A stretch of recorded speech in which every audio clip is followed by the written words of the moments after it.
नमस्कार, मैं प्रेरणा। आप देख रहे हैं द टुडे बिहार। इस वक्त लोकसभा चुनाव को लेकर सियासत खूब तेज है और पक्ष विपक्ष आमने सामने है।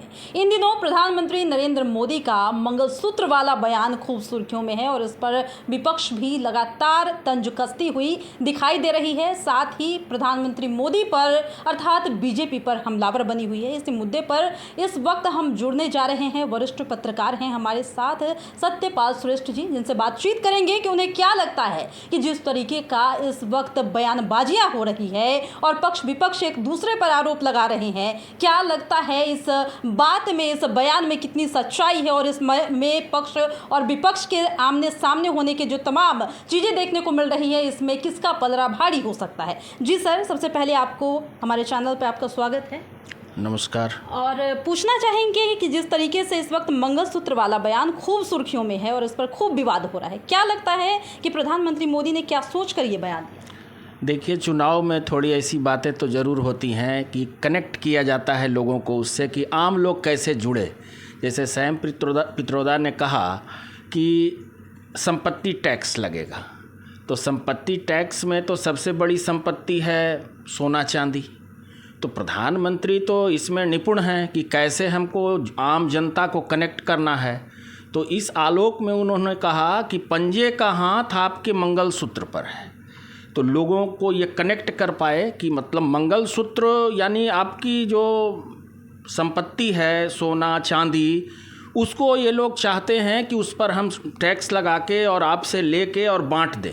और दूसरा, उसको उन्होंने जोड़ दिया किसी और धर्म से भी कि मनमोहन सिंह बोल चुके हैं कि यहाँ की जो संपदा है, यहाँ का जो संसाधन है, उस पर पहला हक जो है वो अल्पसंख्यकों का है। तो प्रधानमंत्री ने इसको उस रूप में कहा कि लेके और वो दे देंगे उन लोगों को। और ये बात तो सही है कि भाजपा बराबर थोड़ा सा हिंदू मुस्लिम की राजनीति तो करती है और इसको उन्होंने कनेक्ट किया कि सब जो बहुसंख्यक हैं उसकी संपत्ति लेके ये उनको दे देंगे। तो इस आलोक में उन्होंने इस बात को कही। अच्छा, आपने कहा कि भाजपा हिंदू मुस्लिम की राजनीति करती है, ये तो प्रत्यक्ष है। तो फिर आपसे अगर हम कांग्रेस के बारे में इस मुद्दे पर बात करेंगे या फिर MOI समीकरण की बात होती रही है जिसको अब जाकर A to Z की पार्टी कह दी गई है, तो इस पर आपका क्या ख्याल है? नहीं, देखिए, ये तो थोड़ा है ही। कांग्रेस का झुकाव तो शुरू से मुसलमानों के प्रति रहा ही है, मुसलमानों का वोट उनको मिलता रहा है। उसकी बाद में हालांकि क्षेत्रीय दलों के विस्तार के बाद उसमें कमी आई, लेकिन कांग्रेस मानती है कि हमारा वोट जो है वो मुस्लिम है। तो वो बराबर इस बात का ध्यान रखती है कि हम कोई भी बात बोलें तो जिससे कि मुसलमानों को हम प्रभावित कर सकें। तो मुसलमानों के प्रभाव और उसके मतलब इस्तेमाल को लेकर जितनी जी राजनीति अभी हो रही है चुनाव में, तो कांग्रेस चाह रही है कि हम ऐसा करें कि हमको मुसलमान का वोट मिले। तो भाजपा की मजबूरी भी है कि ठीक है, मुसलमान हमारे साथ नहीं जुड़ रहे हैं, तब कम से कम हिंदू मुस्लिम करके हिंदू हमारे साथ जुटे, जात पात ख़त्म हो। जैसे एक जाति कोई अगर बहुसंख्यक है तो वो अगर किसी जात पात में जुड़ जाएगी, कोई यादव है, कोई भूमिहार है, कोई राजपूत है, कोई मतलब और भी बहुत सारी जातियां हैं, उपजातियां हैं, तो इसको दो भाग में ही रखा जाए। इसका ध्यान प्रधानमंत्री या ये जो पूरा NDA है ये इसका ध्यान रख रहा है कि हम चुनाव, ठीक है मुस्लिम हमारे तरफ नहीं आ रहा है जिन भी विचारों से, जिन भी कारणों से, तो कम से कम हिंदू तो एकजुट रहे, वो जात पात में न बटे। तो इसी की वजह से इन्होंने ऐसी बात कही है। अच्छा, ये बताएंगे सर, आपकी जिस तरीके से आरक्षण पर लगातार बातें की जा रही है, यहाँ तक कि तेजस्वी यादव ने भी कह दिया है इस पर कि ये लोगों की जो रणनीति है कहीं ना कहीं आरक्षण को ख़त्म करने की है, और एक तरह से देखा जाए तो ये एक तरह से एक पक्ष को लुभाने की कोशिश भी लग रही है। क्या लगता है कि इन बातों में क्या सच्चाई हो सकती है? नहीं, इसमें कहीं कोई सच्चाई नहीं है। ये केवल दिग्भ्रमित किया जा रहा है जनता को। आरक्षण ना NDA ख़त्म करेगा, ना इंडी गठबंधन ख़त्म करेगा। सिर्फ लोगों को गलत ढंग से समझाया जा रहा है कि ये आएंगे तो आरक्षण ख़त्म कर देंगे। क्यों आरक्षण ख़त्म कर देंगे? खुद प्रधानमंत्री OBC से आते हैं, आरक्षण क्यों ख़त्म कर देंगे? केवल प्रस्तुति का जो अंदाज है उसको समझने बूझने में कहीं ना कहीं परेशानी हुई। जैसे मोहन जी भागवत ने कहा पिछली बार तो ख़त्म करने की बात उन्होंने नहीं कही थी, उसको कट पेस्ट किया गया। उसका इस बार भी आ गया नया, उन्होंने कहा कि संविधान सम्मत आरक्षण जारी रहेगा। इसलिए उनको बोलने पर मजबूर होना पड़ा कि ये ना कह सके लोग कि मोहन भागवत क्या चाहते हैं।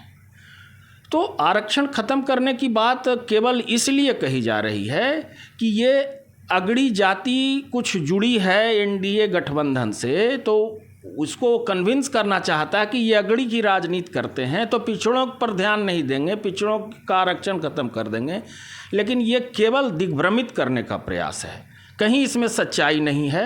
आरक्षण ख़त्म करने की बात जो भी बोल रहे हैं, ये बोलें या वो बोलें, कोई ख़त्म नहीं करेगा, संभव नहीं है। अब प्रधानमंत्री ने तो यहाँ तक कहा कि अब बाबा भीमराव अम्बेडकर भी रहते तो नहीं ख़त्म कर पाते, हमारी बात तो छोड़ दीजिए। सही बात है, उन्होंने ये बात कही थी। और हम आपसे एक आखिरी सवाल लेंगे कि इस वक्त जो बातें की जा रही है, लगातार ये कहा जा रहा है कि प्रधानमंत्री नरेंद्र मोदी एक समुदाय के लिए ही काम करते हैं, ये आरोप लगता रहा है, अभी भी ये आरोप लगाया जा रहा है क्योंकि लोकसभा चुनाव के मद्देनज़र तमाम बयानबाजियाँ हो रही है। तो आपने अभी कहा कि अगर एजेंडा स्टेटस की बात करें तो एक तरह से हिंदू मुस्लिम वोट असर करता है, तो इसमें ये जो पक्ष और विपक्ष आमने सामने है, इसको लेकर क्या लगता है सर कि इसमें आम जनता को क्या नुकसान या फ़ायदा हो सकता है? नहीं, इसमें देखिए ये वोट की राजनीति है। अगर कोई सड़क बनती है तो उस पर हिंदू और मुसलमान दोनों चलते हैं। आज अगर मुफ्त में अनाज मिल रहा है तो उसमें हिंदू को भी मिल रहा है, मुसलमान को भी मिल रहा है। कोई भी प्रधानमंत्री केवल हिंदू और मुस्लिम देख के कोई भी योजना नहीं लागू करेगा, कोई भी मंत्री ऐसी कोई योजना नहीं लागू करता है। केवल ये वोट की राजनीति है, जनता को केवल कहिए कि दिग्भ्रमित किया जा रहा है उसको। तो लोकतंत्र पर जो बात हो रही है और संविधान पर जो बात हो रही है कि बीजेपी संविधान को बदल रही है, बाबा साहब भीमराव अंबेडकर के सपनों को बदल रही है, इस पे क्या कहें? नहीं, संविधान के मूल को तो कहीं नहीं बदला गया है। संविधान में कुछ वैसी ही चीज़ें हटाई गई हैं, उससे कुछ जो अव्यवहारिक है, जैसे कुछ कानून अव्यवहारिक है उसको हटाया गया है, उसके मूल को तो नहीं बदला गया है। मूल को कोई नहीं बदल सकता है। मतलब इससे आम जनों को कोई नुकसान नहीं, कोई नुकसान नहीं है। ये केवल वोट की राजनीति है, जुबानें लोगों की फिसल रही हैं केवल कि हमको किसी भी ढंग से वोट मिल जाए और फिर बाद में हम कह दें ये जो जुमला था। तो यही हो जाता है, चुनाव में ऐसा ही होता है, इसमें कहीं सच्चाई नहीं है। संविधान में कोई परिवर्तन न ये आएंगे तो होगा, न वो आएंगे तो होगा, दोनों में से कोई आएंगे तो नहीं।